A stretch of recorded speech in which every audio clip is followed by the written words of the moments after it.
ஸ்வீட்னஸ்க்கு கற்கண்டு, கலருக்கு செம்பருத்தி பூ, எசன்ஸுக்கு நன்னாரி வேர். இதெல்லாம் வச்சு வீட்டிலேயே சூப்பராக நன்னாரி சர்பத் பண்ணிடலாமா?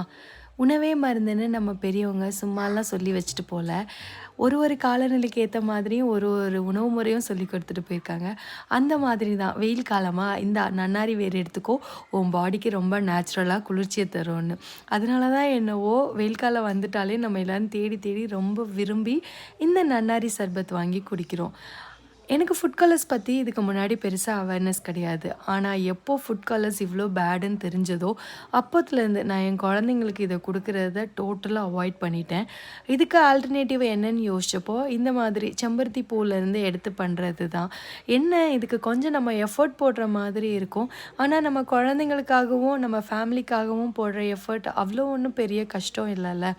ஸோ எதெல்லாம் நம்மளால் வீட்லேயே செஞ்சு கொடுக்க முடியுமோ, அதெல்லாம் வீட்லேயே செஞ்சு கொடுத்து நெக்ஸ்ட் ஜென்ரேஷனுக்கு ஒரு ஹெல்தியான லைஃப் ஸ்டைல் கொடுப்போம்.